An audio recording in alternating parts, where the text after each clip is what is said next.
राष्ट्रवादी काँग्रेस पक्ष शरद पवार गटाचे आमदार रोहित पवार काल चाळीसगाव शहरात पोहोचले। यावेळी त्यांनी दिवंगत राजीव देशमुख यांच्या कुटुंबाची भेट घेऊन सांत्वन व्यक्त केले। यावेळी माध्यम प्रतिनिधींशी बोलताना रोहित पवार यांनी स्थानिक आमदार मंगेश चव्हाण यांच्यावर टीका केली होती। आमदार मंगेश चव्हाण यांनीही त्याच टीकेला प्रत्युत्तर दिले आहे। रोहित पवार काय म्हणाले आणि मंगेश चव्हाण यांनी त्यावर कशी प्रतिक्रिया दिली ते ऐका। शेवटचा प्रश्न ते असंही म्हणाले किशोर पाटील की 2029 ला भाजप स्वतंत्र लढण्याच्या तयारीत आहे, मात्र 24 ला अनेक आमदारांचे सातबारे जे आहेत ते त्या ठिकाणी फुल झालेले म्हणजे त्यांना म्हणायचं असं होतं की त्यांनी कर्ज घेऊन निवडणुका लढवल्या आणि आता 29 ला ते भाजप स्वतंत्र लढायचं म्हणते। तुम्ही त्यांनाच विचारा ना त्यांचं काय म्हणणं आहे आणि त्यांना म्हणा जरा ओपन बोलायला काय हरकत आहे।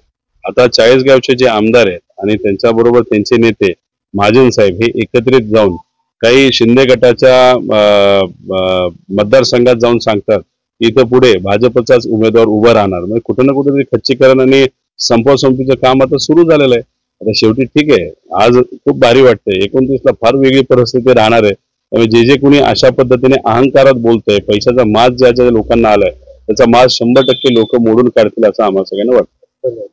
आज या ठिकाणी रोहित पवार आले होते, त्यांनी आपल्यावर आणि गिरीश महाजनवर टीका केलेली आहे की आपण ज्या ठिकाणी शिंदेचे आमदार आहेत त्या ठिकाणी जाऊन त्यांचं खच्चीकरण करत आहात, त्यांना संपवण्याचं काम करत आहात।